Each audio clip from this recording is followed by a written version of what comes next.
அனைவருக்கும் வணக்கம். நீ நான் காதல் யுப்ரமும் அப்படி இருந்துட்டு ராகவ், நீங்கள் எதை நினச்சுமே கவலைப்படாதீங்க. எல்லாமே கூடிய சீக்கிரத்தில் சரியாகிடும்ன்றாங்க. சரியாகிடும் தான் நான் நினைக்கிறேன். சரியாகிடும் இல்லைன்றாங்க. கண்டிப்பாக சரியாகிடும். அதனால கவலையே பட வேண்டாம் ராகவ் அப்படின்ட்டுலாம் அப்படியே சமாதானப்படுத்துகிறாங்க. நீங்கள் எதுக்காக இந்த அளவுக்கு ஓவர் டென்ஷன் எடுத்துக்கிறீங்க? என் அக்கா இந்த அளவுக்கு அவனை நம்புறா. ஆனால் அவன் இந்த அளவுக்கு என் அக்காவை நம்பிக்கை துரோகம் பண்ணுறான். அதை நினைக்கும் போது உண்மையிலேயே எனக்கு ரொம்ப கஷ்டமாக இருக்குன்றாங்க. என் அக்கா அவனை நம்பி நம்பி அப்புறம் என் அக்கா ரொம்ப இதில் போயிடுச்சுனே, நான் என்ன பண்ணட்டும்ன்றாங்க. அதெல்லாம் ஒன்றுமே இல்லை, சரியா சீக்கிரமாக எல்லாமே சரியாகிடுங்க. நீங்கள் ஃபீல் பண்ணவே வேண்டான்றாங்க. கூடிய சீக்கிரத்தில் அஞ்சலி அக்காவுக்கு அவன் யார் எப்படிப்பட்டவன்றதை நிரூபிச்சே நம்ம ஆகுவோன்றாங்க. அதனால தேவையில்லாத எந்த ஒரு விஷயத்தை பற்றியும் நம்ம யோசிக்கவே வேண்டாமேன்றாங்க.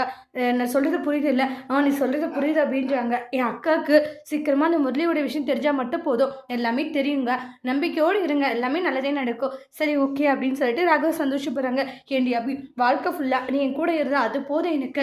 யார் என்ன சொன்னால் என்ன, எந்த நிலைமையிலையும் நான் உன் கூட இருக்கணும், அவ்வளோதான் எனக்கு அப்படின்னு ராகவ் செம க்யூட்டாக மனசில் நினைக்கிறாங்க. 2 பேரும் கடைசி வரைக்கும் இதே மாதிரி ஹாப்பியாக இருக்க போகிறாங்கன்ட்டு நெக்ஸ்ட் வீடியோவில் வெயிட் பண்ணி பார்க்கலாம். தேங்க்யூ.